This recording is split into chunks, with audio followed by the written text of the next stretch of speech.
Hey Rosangela, my name's Andrew and I'm the essay corrector here at IELTSpodcast.com. Thanks for submitting your first essays for correction and well done for sticking with us this far in the course. So I can already tell that you've structured your essay quite well. You've been paying attention basically. What we tend to do with these corrections is read through sentence by sentence and let you know how well you responded to the task and why, how well you structured your essay. I'll also comment on the language that you used and whether it was formal and precise enough, and I'll also be correcting some grammar along the way. So first things first, it seems to me as if you have understood the question, but one of the core functions of this question is the idea that enjoyable activities can better develop skills and creativity than reading. So it's a comparison with reading all the way through. So, we don't mention reading here. We do mention it once here. We, once again, don't mention it at all here, and we don't mention it at all here. So the only time that we talk about reading is here. So it's kind of surprising to the reader to find a comparison with reading down here when it hasn't been mentioned up here. So in our introduction, it's important to raise all of the points we're going to discuss further later. So that would be my first point about your task response. You need to make a more direct comparison with reading and conclude the same.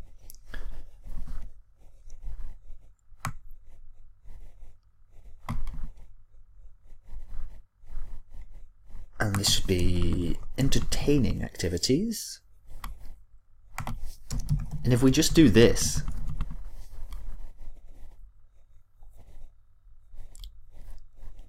and here we could just say that. It's always good, by the way, to express your ideas in as few words as possible. Use the number of words required to do the job, do it precisely and do it well, but doing a good job of academic writing never involves using as many words as possible. It's always about brevity, about expressing ideas with efficiency.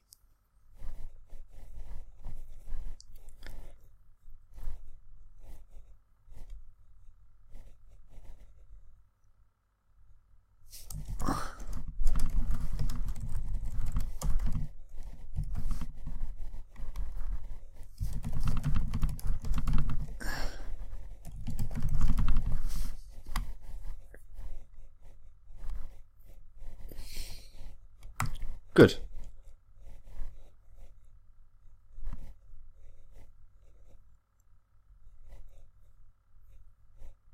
Great. The recent study has shown, singular,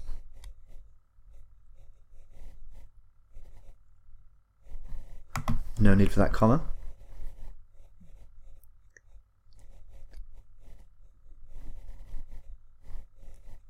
But don't forget that this question is about developing skills and imagination. So if we're saying that reading is better at imagination, but amusing activities are better at skills, then we need to somewhat agree and not strongly agree. If you strongly agree, you're saying that enjoyable activities are better for both skills and imagination.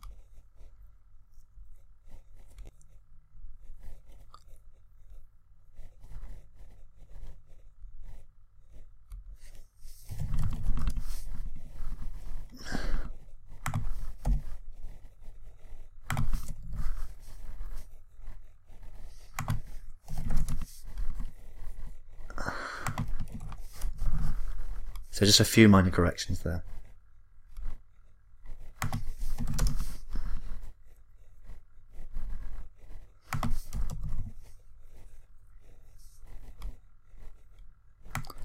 We could just use of pupils there.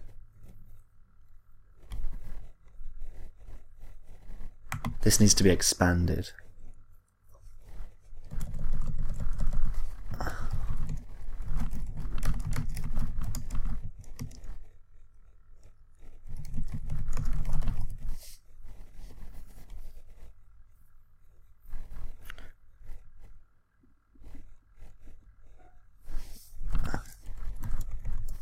I would do it like this.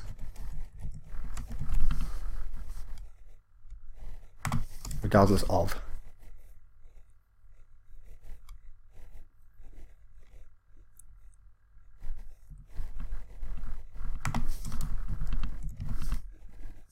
There. Actually, do you know what? Your essay did not require much correction, but take care to respond precisely to the task, and focus on the minor errors in these corrections.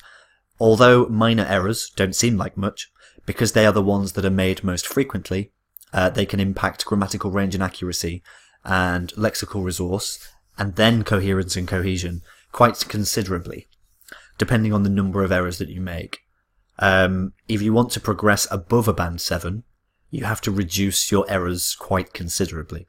So we need to make sure that for a band 7, that we are producing regular error-free sentences. Now, you're already doing that, but if you want to go more for a band 8, we need to be producing more than half of our sentences as error-free. So very few errors indeed. We're talking about maybe 10 to 15% of sentences have a mistake in them. So that's what we're aiming for. So focus hard on the small errors. Let's have a look at your next piece. Here, I would say between loved ones. And over the last how many years? This would have to be a specific number of years. So we could just say in recent years if we want to leave it ambiguous. So quite a minor point here, but this essay question says communication is less between family members of late. Do you agree? The idea of independence and willingness to communicate is not covered in the question at all. So to raise this in your intro as if this is the question is a bit of a mistake.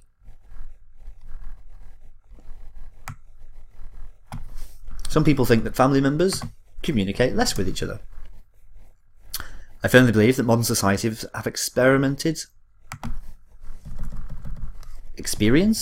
constant changes, altering their daily routines and the way people live together. But don't forget, this is a to what extent do you agree or disagree question. So you need to state, I strongly agree, I strongly disagree, or I somewhat agree in the introduction. So once again, a bit of task response guidance there.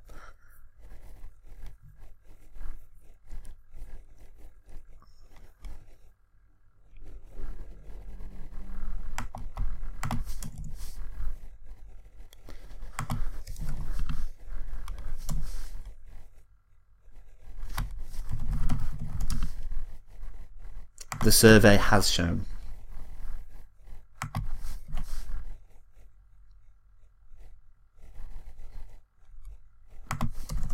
No need for that comma there. If the such as is imperative to the sentence, if the sentence would not make sense without it, then we don't use a comma. If the sentence would make sense without it, then we do use the commas. So let's have a look here. A survey conducted by Harvard University has shown that 70% of the population admitted spending more time interacting with social networks than they spend with their relatives. So it does make sense without this. This is an aside. So as we are interrupting the main sentence, which does make sense, then we do need to bookend it in commas.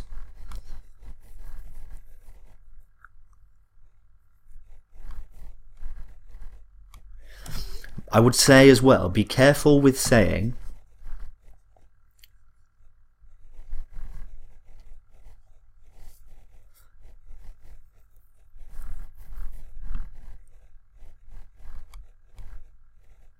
okay, so most of the population have electronic devices. Which population? Your country, my country, the world, Europe, America? We need to be more specific with this because in the world, this is not true.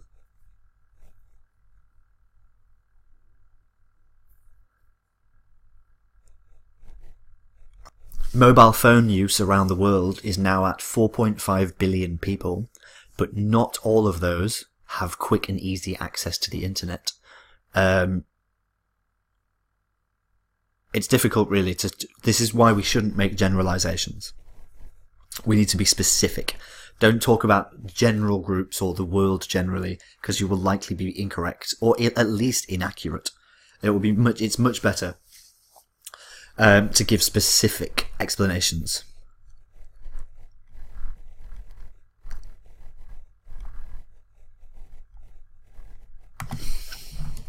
Again, which economy?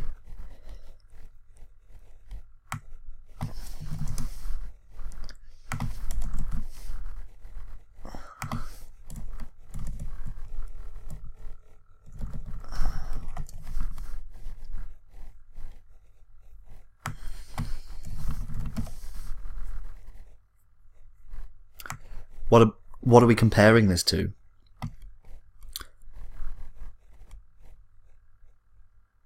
Sure, the average family in Venezuela now requires an income from both parents, but what about, is this as compared to 10 years ago, 20 years ago? So again, be specific. Consequently, it is natural. Stay away from the word natural like this. We could say it is normal, or it is expected.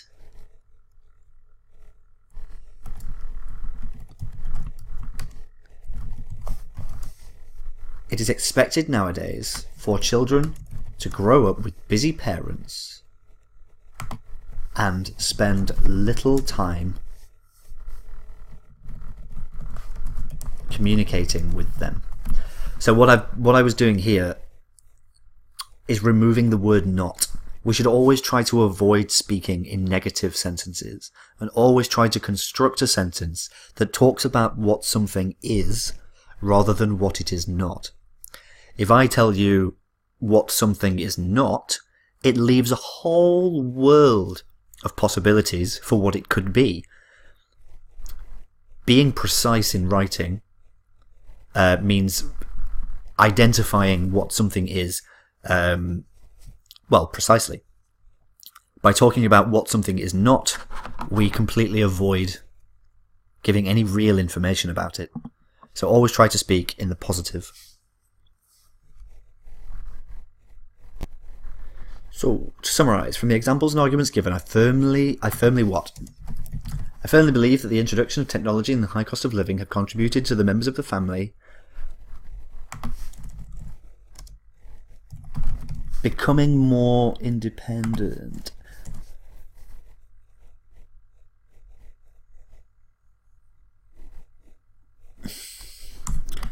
I would say members of the modern family becoming more independent. Now we can use this here at the end of the essay because we've already fully explained our point.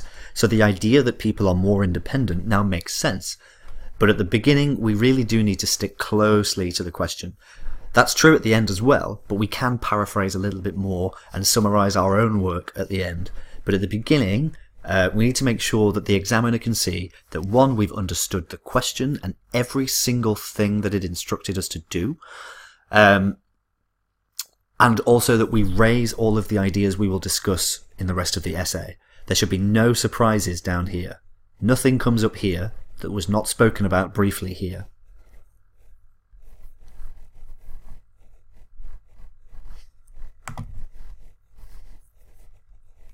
I'm not quite sure what this adds. This seems to be an extra sentence that doesn't really do very much. But once again, this is going to be for you mostly about small mistakes. What I'll do to help you a little bit, to try and get more advanced, is I'll send you a pack of 3 Band 9 essays that were analysed by an ex-IELTS examiner.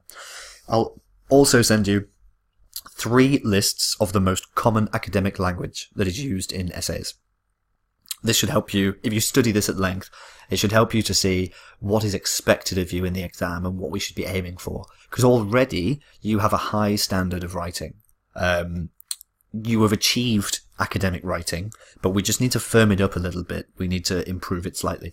So I'll send this over to you now. What I want back from you in the next email is these essays corrected by you, a list of the errors you made most frequently that you identified by correcting your own work, and also your new pieces. The next one on copyright can be a bit tricky, so spend a bit of time on it. Don't worry about the time limit too much. Let's get good first, then get fast. So all the best, Rosangela. I look forward to correcting your next work. Have a great day, and goodbye for now.